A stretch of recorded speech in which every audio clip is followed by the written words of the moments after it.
साधना। नमो हरिहंतां, नमो सिद्धाणं, नमो आयर्याणं,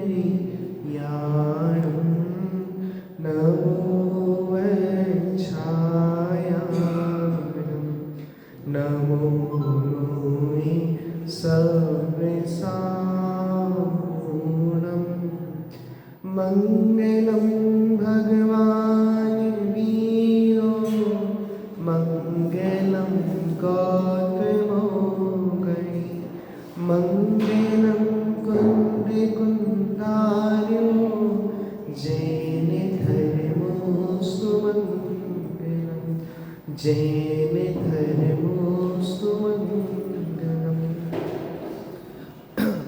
हमारी चर्चा आचार्य बादी सिंह सूरीकर श्री छत्र चूड़ामणि ग्रंथ पर चल रही है।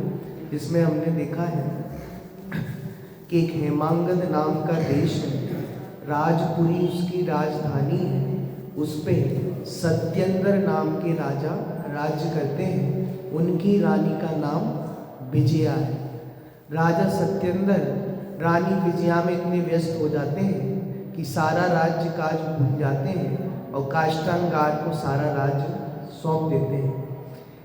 जगह जगह प्रकृति उन्हें संदेश देने के लिए स्वप्न भी आए, सब कुछ आए, लेकिन वह इस बात को समझ नहीं पाए और काष्ठांगार ने धीरे धीरे पूरी राज्य सत्ता पर अपना कब्जा कर लिया। और एक दिन उसने सेना को आदेश दे दिया कि जाओ राजा सत्येंद्र पर आक्रमण कर दो। द्वारपाल से इस खबर को सुनकर राजा सत्येंद्र क्रोध से आग बबूला हो गए और वो भी युद्ध करने के लिए उद्यत हो गए। उनने पहले वंश की रक्षा के लिए रानी विजया को केतकी यंत्र में बिठालकर भेज दिया और युद्ध लड़ने के लिए तत्पर हो गए। युद्ध के बीच में ही वैराग्य का प्रसंग आया और उन्होंने वहाँ युद्ध की भूमि में ही दीक्षा अंगीकार कर ली। लेकिन जो अज्ञानी जीव होते हैं उनका क्रोध तो शांत नहीं होता।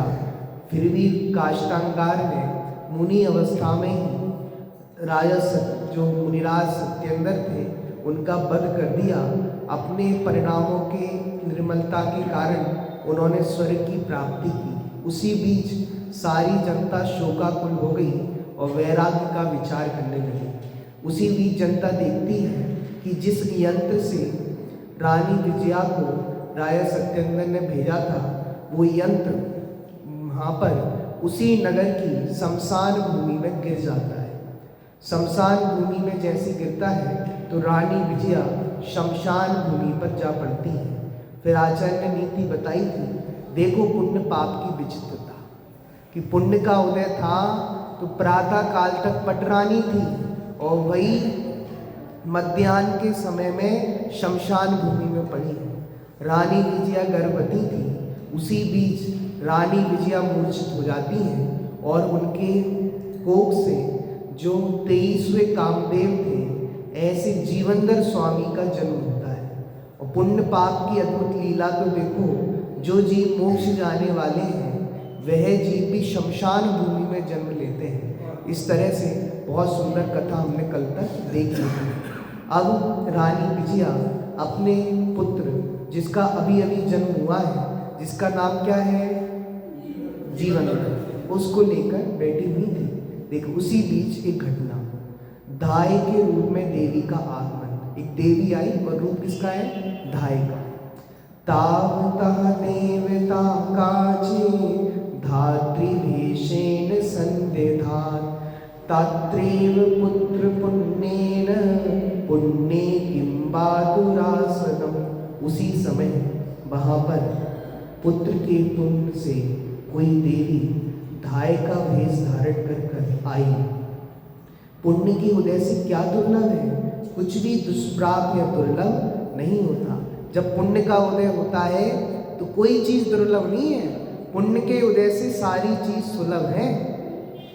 तो वो जीवनधर स्वामी के जीव का पुण्य था कि वो देवी ने धाय का रूप धारण किया और वो शमशान भूमि पे आ गई। देखो सरदार, पुत्र के पुण्योदय से उसी समय एक देवी धाय का रूप धारण करके माँ विजया के पास आ गई, क्योंकि पुण्योदय होने पर कौन सी वस्तु दुर्लभ रह जाती है? कोई भी नहीं, सर्व वस्तुएं सुलभ हो जाती हैं। बताओ, पुण्य के उदय होने पर कौन सी वस्तु दुर्लभ है? आपको पुण्य की महिमा जाननी हो ना, तो वर्तमान युग से धन्य कुमार चरित्र पढ़ लेना। कितना गजब का पुण्य था। जिस दुकान पर बैठ जाए ना, उस दुकान की आमदनी दुगनी तिगनी होने लगती थी। जिस हल को किसान चला रहा है, उस हल से हाथ भी लगा दे तो हल से जमीन में गड़ा हुआ सोने का घड़ा मिल गया। बताओ, पुण्य का उदय किसे कहते हैं? बहुत गजब का पुण्य का उदय था। धन्य कुमार चरित्र में आप देख सकते हैं, धन्य कुमार का नाम ही क्या था? धन्य कुमार। क्यों धन्य थे? पुण्य का बहुत विशेष उदय था। तो देखो, पुण्य से कोई भी चीज दुर्लभ नहीं है। सारी चीज दुनिया में मिलती है, सब पुण्य का ही उदय है। शमशान भूमि पर एक देवी आई, और वो भी दाहे का रूप धारण करके। ये जीवनधर स्वामी का पुण्य था। आगे देखो, विशेषण अज्ञानी ऐसा सोचते हैं कि वीतरागी देव तो हम पर प्रसन्न होते नहीं हैं, अतः जो प्रसन्न हो सकते हैं ऐसे क्षेत्रपाल, पद्मावती आदि जिन शासन के देव देवियों को प्रसन्न करने का प्रयास करना चाहिए, वे शरागी देव देवियाँ संकट काल में हमारी सहायता करेंगे। उनका ऐसा सोचना मानना मिथ्या है। तो गजब बात है। अज्ञानी जी पुण्य के लिए, थोड़े बहुत धन संपत्ति वैभव के लिए कुदेव आदि की पूजा करता है, लेकिन सच्चे देव शास्त्र गुरु को पूजे बिना पुण्य भी नहीं बनता। हमें लगता है उन देव की पूजा कर लेंगे, थोड़ा मिल जाएगा, व्यवस्था कर देंगे, संकट के काल में आ जाएंगे। पार्श्वनाथ मुनिराज को देखो, उपसर्ग हो रहा था तो कौन कौन आ गए? घृणेन्द्र भी आ गई और पद्मावती भी आ गई। हम पे भी कोई संकट होगा तो आ जाएंगे ना, आ जाएंगे ना। इसलिए हमने तो मंदिरों में लगा लिए क्षेत्रपाल, पद्मावती, पूजा करो। भैया वो देवियां हैं, एक देव है और एक देवी है, वो पूज्य नहीं है। पूज्य तो वीतरागी भगवान होते हैं, वो देव हैं, हम उनको देव के रूप में स्वीकार करते हैं, लेकिन पूज्य के रूप में स्वीकार नहीं करते। पूज्य तो हमारे वीतरागी सर्वज्ञ भगवान ही है, और उनकी अर्चना करने से ही पुण्य मिलता है। और जितनी दुनिया में धन वैभव संपत्ति है, सब पुण्य की ही दासी है। देखो, आचार्य श्री ने इस श्लोक में अज्ञानी की समानता का खंडन ही किया है। जिनेन्द्र भगवान के भक्त देवी देव देवियाँ यदि हमारे पुण्य का उदय हो तो बिना बुलाए स्वयं भी आकर सहायता करती है। अब देखो, शमशान भूमि में जीवनधर स्वामी का जन्म हुआ है, वो देवी आ गई धाय का रूप धारण करके। बताओ, किसका पुण्य का उदय है? जीवनधर स्वामी का पुण्य का उदय है। बुलाना नहीं पड़ा। पुण्य का उदय हो तो बिना बुलाए स्वर्ग से देव देवी आ जाते हैं। अरे तीर्थंकर जैसों का पुण्य तो देखो, जन्म नहीं हुआ, जन्म गर्भ में नहीं आए, गर्भ में 6 महीने, गर्भ में आने के 6 महीने पहले से रत्नों की वर्षा होने लगी। इसको कहते हैं पुण्य का उदय। नाम कर्म की 148 प्रकृतियों में सबसे ज्यादा जो पुण्य वाली प्रकृति है वो कौन सी है? तीर्थंकर नाम कर्म सबसे ज्यादा पुण्य प्रकृति है। तीर्थंकर गर्भ में नहीं आते, उसके 6 महीने पहले से रत्नों की वर्षा होने लगती है।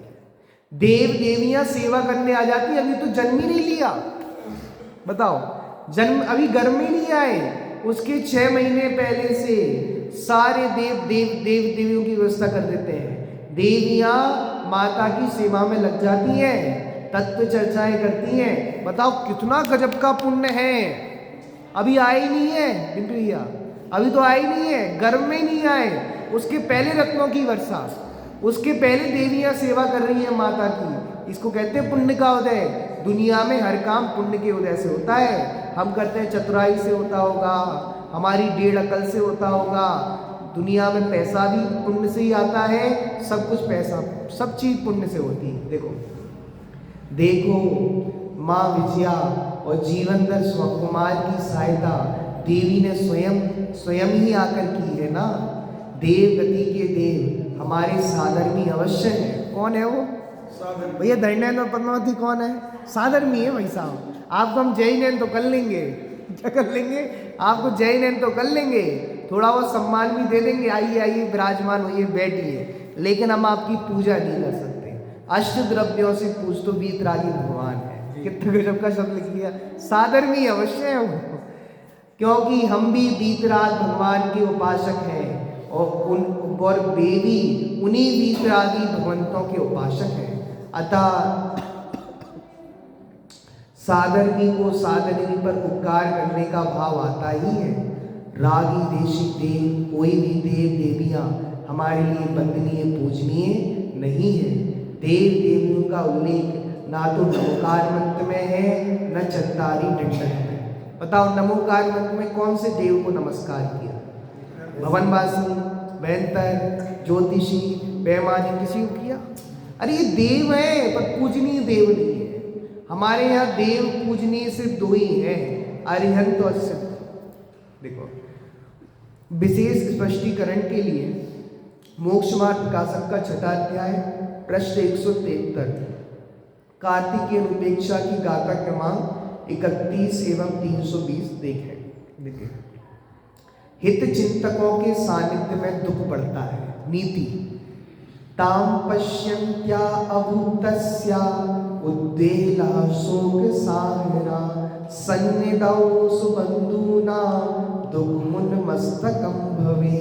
उसको देखकर रानी का शोक रूपी सागर उमड़ पड़ा और बढ़ गया। क्योंकि कोई हित चिंतक सामने आ जाता है तो रोने लगते हैं। अब अपने दुख किसको सुनाए? छोटे बालक के साथ भी ऐसे ही है, उसको लग जाएगी, गिर जाएगा, रोएगा नहीं, और यदि सामने माँ आ जाए तो बहुत जोर जोर से रोने लगेगा। इसलिए भैया ये बात है, बच्चा गिर जाए ना उस पर ध्यान मत देना, नहीं तो आपकी एक आध घंटा खराब हो जाएगा। इसलिए बच्चा गिर गया है तो गिर जाने दो, वो कहता है झड़ा लो, किसी ने देखा तो नहीं है, चलो फिर।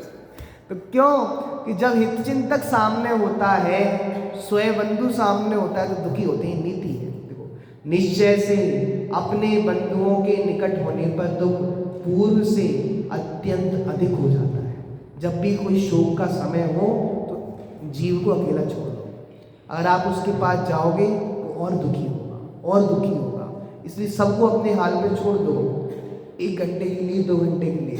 अगर आपको और समझाओगे वो और दुखी होगा। सरलाट धाय माता के वेश में देवी को देखते ही माँ विजया का दुख रूपी समुद्र उमड़ पड़ा और दुख अतिशय बढ़ गया, क्योंकि हित चिंतकों की समीपता होने पर दुख बढ़ ही जाता है। विशेषात हित चिंतकों को देखते ही दुख की अभिव्यक्ति बढ़ती है। उदाहरण भी दे दिया देखो बालक का, जैसे कोई बालक अकेला खेलता हो और खेलते खेलते स्वयं गिर जाए, थोड़ी चोट भी लगे तो रोता नहीं है, किंतु गिरते समय उसका कोई हित चिंतक माँ अथवा अन्य कोई देखे तो नियम से वह रोने लगता है। यही प्रवृत्ति प्रौढ़ लोगों में भी देखने को मिलती है। ये भी गजब है, वृद्ध लोगों की भी यही प्रवृत्ति है। बोलो, प्रवृत्ति की अपेक्षा बड़े बड़े बुजुर्ग वृद्ध भी बच्चे जैसे ही हैं। माता विजया भयानक शमशान में अत्यंत दुखद अवस्था में जब अकेली थी तब दुखी तो थी पर रोती नहीं थी। क्यों? दुख तो था, अब बांटे किससे दो, कोई सामने था ही नहीं। तो अब वो धाय के रूप में देवी आई, उसे लगा ये मेरी हित चिंतक है, इसके सामने थोड़ा रो लो तो अपने कान अपने आंखों का मैल साफ कर लो, रो लो थोड़ा ऐसा। किंतु अपने निकट हित चिंतक धाय को देखते ही विब्बल होकर रोने लगी। देखिए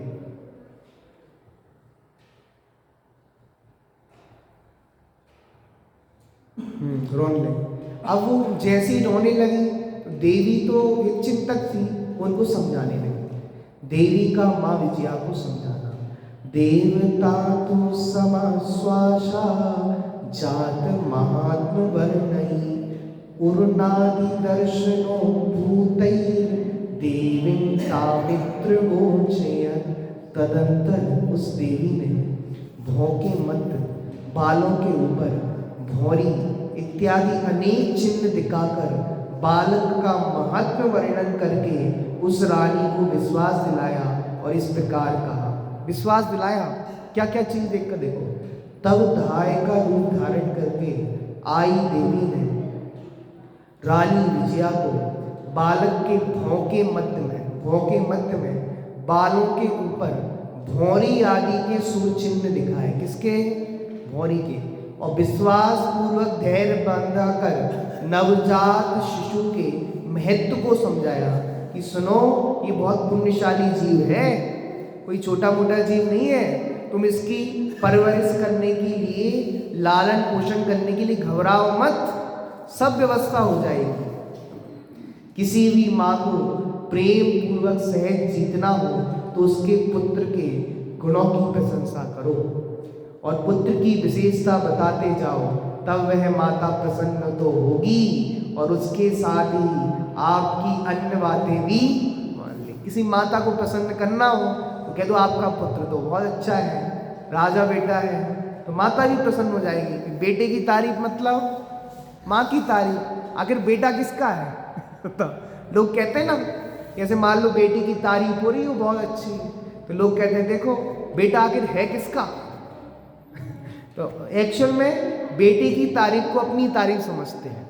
तो माँ के बेटे की तारीफ की जाए तो माँ अत्यंत प्रसन्न हो जाती है। नीति है यहाँ बालक जीवंदर कुमार कामदेव और तद्वम मोक्षगामी है, अतः प्रशंसा योग तो है ही। झूठी प्रशंसा नहीं कर रहे। कामदेव है, कामदेव सर्वांग सुंदर रूप के धनी है और तद्वम मोक्षगामी है, उसी भव से नियम से मोक्ष जाने वाले हैं। तो जो देवी प्रशंसा कर रही है वो कोई झूठी प्रशंसा नहीं है, दिलासा दिखाने के लिए प्रशंसा नहीं है, वो तो प्रशंसा सत्य ही है। देखो अब धाय क्या समझाती है। माँ विजया को देवी का आश्वासन, पुत्राभिर्वर्धनो पाए देवी चिंता निवर्तिताम, छत्रपुत्रोचितं कश्चित् देनम संवर्धयिष्यति। हे देवी, तुम पुत्र की वृद्धि के उपाय में चिंता मत करो, कोई क्षत्रियों के पुत्रों के योग्य इसका लालन पोषण होगा। देवी रो रही थी कि मेरा बेटा है, शमशान में पैदा हुआ है, कौन इसका लालन पोषण करेगा, कौन इसको संभाल के रखेगा। तो देवी ने कहा सुनो सुनो, तुम रोती क्यों हो? बहुत अच्छा आश्वासन दिया। हे बहन सुनो, तुम रोती क्यों? तुम्हारे बच्चे का क्षत्रियों के योग्य लालन पोषण होगा। जैसे क्षत्रियों के पुत्र का होता है वैसे तुम्हारे पुत्र का भी लालन पोषण होगा। सल्लाह, हे माता, तुम अपने पुत्र के बड़े होने और लालन पोषण की चिंता छोड़ दो। कोई मनुष्य आपके इस पुत्र का क्षत्रिय पुत्र के योग उत्तम पद्धति से लालन पोषण करेगा। विशेषात साधनहीन अशाय माता विजया को अपने सुपुत्र के बड़े होने और उसके लालन पोषण की चिंता होना स्वाभाविक ही है। अतः देवी ने अपने अवधि ज्ञान से जानकर कहा, हे माता, तुम चिंता मत करो, अल्पकाल में सब व्यवस्था सहज ही होने वाली है। देवी थी और देवों के पास क्या होता है? अवधि ज्ञान तो नियम से होता है, चाहे देव हो चाहे देवी हो, बाय बर्थ जन्मते ही अवधि ज्ञानी होते ही हैं। तो उसने अपना अवधि ज्ञान लगाया और बता दिया कि तुम्हारे पुत्र का लालन पोषण क्षत्रियों के पुत्रों के जैसा होगा, इसलिए फिक्र मत करो। नो टेंशन, टेंशन की बात ही नहीं। बताओ, देवी की कहते ही घटना घटती है। देवी के कहते ही विशिष्ट घटना का घटित होना। इत्युके कोपि दृष्टो भूत् विसृष्ट प्रेत सुनूहिका, सुनूम सुनत योगींद्र वाक्य तत्र कवेशयत्। ऐसा कहते ही रखा है मरे हुए पुत्र को जिसने, ऐसा और सत्यार्थ मुनिराज के वचन से वहां पर जीवित पुत्र को ढूंढता हुआ कोई दिखाई दिया। देखो एक घटना, दूसरी घटना ये उपकथा है। देवी का कथन पूर्ण होते ही देवी ने अपनी बात कह दी और वहीं पर देवी का कथन पूर्ण होते ही एक मनुष्य अपने मृत पुत्र को शमशान में एक ओर रखकर मुनि श्री के सत्य वचन पर विश्वास करके अन्य जीवित बालक को खोजने लगा। देखो भावार्थ में इस बात को देखो, ये आ गया कौन? सेठ मरे हुए बालक को रख रहा है। ये आपको दिख रहा है ना, ये डरने की बात नहीं है, ये शमशान भूमि है। नहीं तो लोग इसको देख के डरते हैं। देखो चलो, विशेषण उसी राजपुरी नामक नगरी में गंधोत्कच नाम के एक सेठ निवास करते थे। कौन से? नाम याद कर लेना भैया। तो पहला देश का नाम क्या था? अरे देश हेमांगद, उसकी राजधानी राजपुरी। वहां पे कौन से राजा राज्य करते थे? अब कौन कर रहे हैं? राजगंगा। उनकी पटरानी का नाम विजय। इतने नाम तो याद हो गए थे। अब एक और नाम याद कर लो, सेठ जी, क्योंकि तो आगे तक चलने वाला है नाम। अभी श्लोक में नहीं आया नाम गंधोत्कच, आगे आएगा। उसी राजपुरी नामक नगरी में गंधोत्कच नाम के एक सेठ निवास करते थे। उसके पुत्र तो होते थे पर जीवित नहीं रहते थे। एक दिन श्री शीलगुप्त नाम के अवधि ज्ञानी मुनिराज नगर में पधारे। क्या नाम मुनिराज का? शीलगुप्त। सेठ ने उनसे अपने पुत्र जीवित न रहने की बात कही। मुनिराज पधारे और मुनिराज से कहा कि हे मुनिवर, मेरे जो भी पुत्र होता है वो मरे ही पैदा होता है, जीवित होता ही नहीं। तब मुनिराज ने बताया, अब तो पुत्र उत्पन्न होगा, वह भी तत्काल मर जाएगा, किंतु उसे जब तुम शमशान भूमि में ले जाओगे तब तुम्हें वहां तत्काल जन्मा एक बालक मिलेगा। मुनिराज ने क्या कह दिया? तुम्हारा बच्चा कैसा होगा? मरे ही हुआ पैदा होगा, मर जाएगा तुरंत जन्म लेने के बाद, और तुम उसको जब शमशान भूमि में लेकर जाओगे तब तुम्हें वहां एक जीवित जन्मा हुआ बालक मिलेगा। और मुनिराज के वचन क्या होते हैं? क्योंकि मुनिराज सत्य महाव्रत के धारी।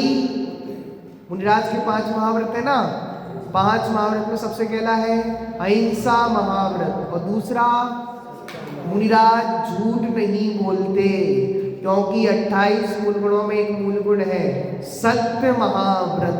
कौन सा? तो मुनिराज के वचन को सत्य ही मानना। तो मुनिराज ने कहा था कि जन्मा हुआ बालक मिलेगा। देखो, उसे तुम घर ले आना, उसका लालन पोषण करना, इसके पश्चात तुम्हारे जो पुत्र होंगे वे जीवित रहेंगे। गजब हो गया। अतः मुनि वचनानुसार सेठ अपने मृत बालक का अंतिम संस्कार करके नवजात शिशु की खोज कर रहे थे, जिसे रानी विजया ने देख लिया। अब क्या हुआ?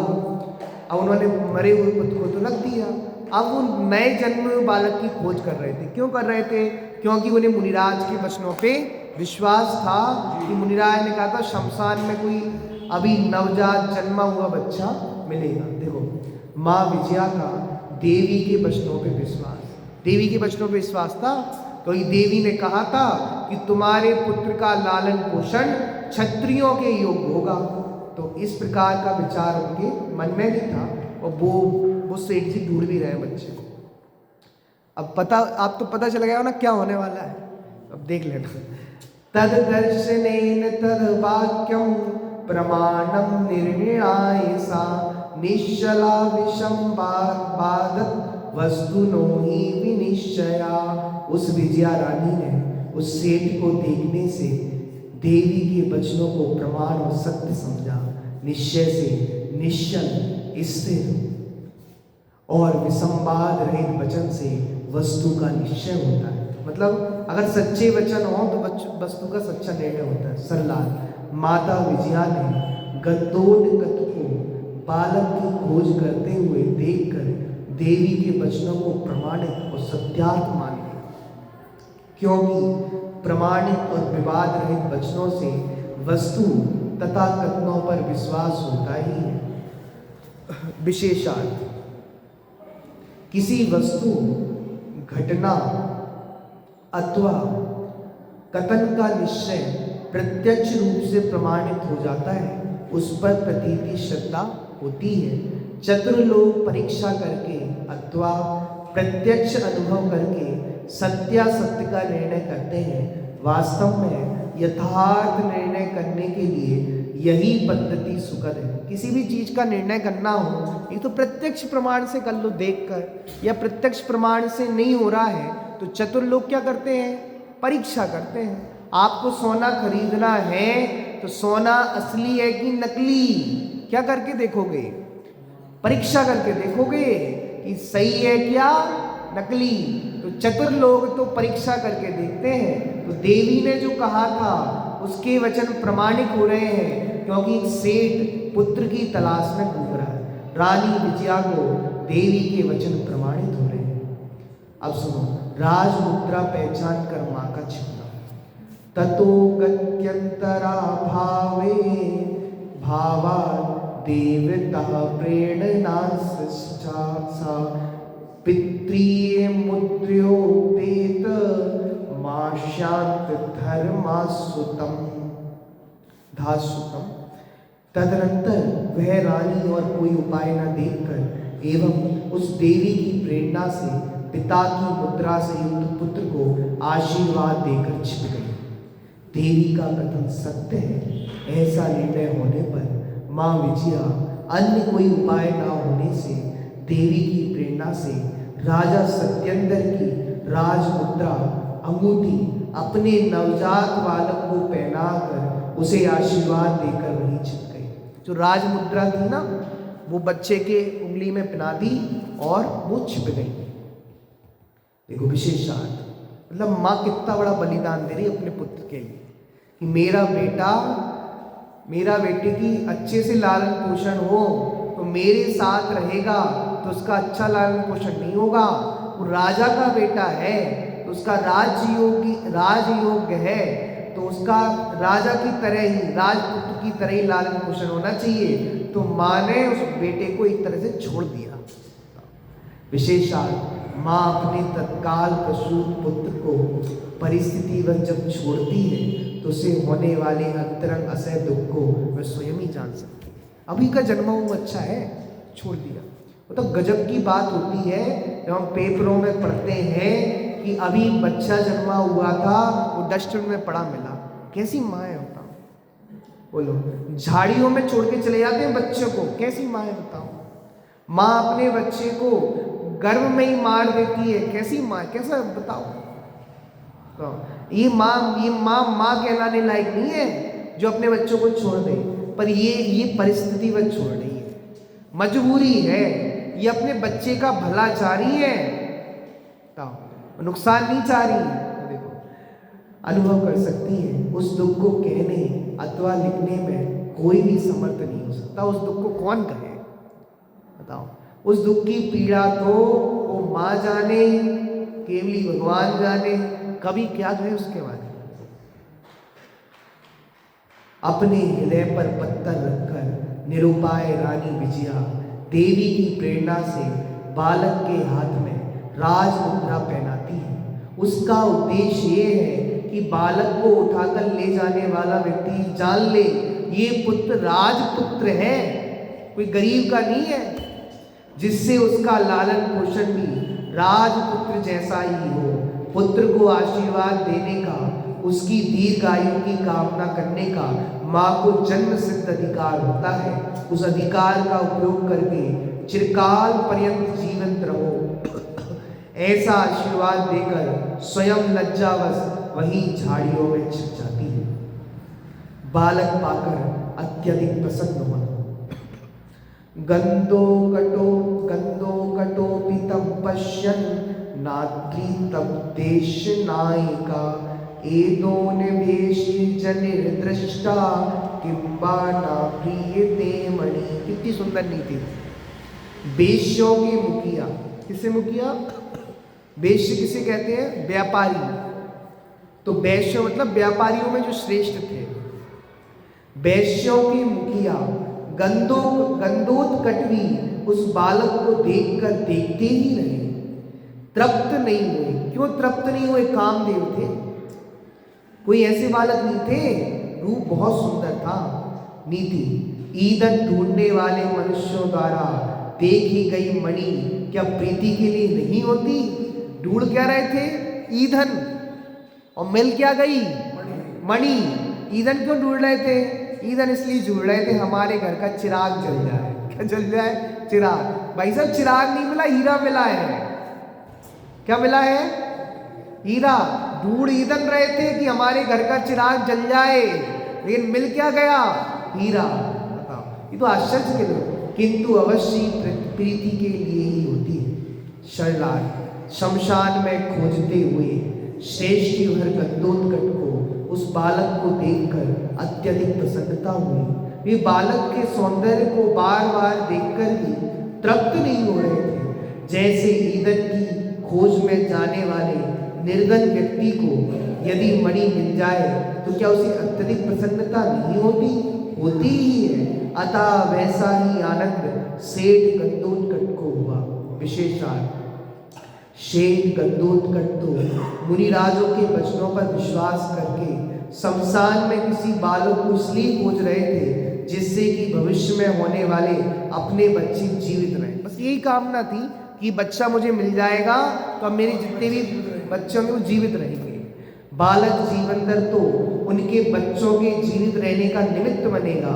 उन्हें ना सुंदर बच्चा चाहिए था न राजकुमार, उन्हें तो एक बच्चा चाहिए था।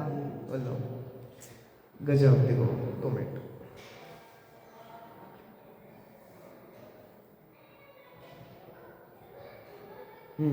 संयोग से सेठ गंदोत्कट को अति सुंदर और वहवी राजपुत्र मिल गया। कौन मिल गया?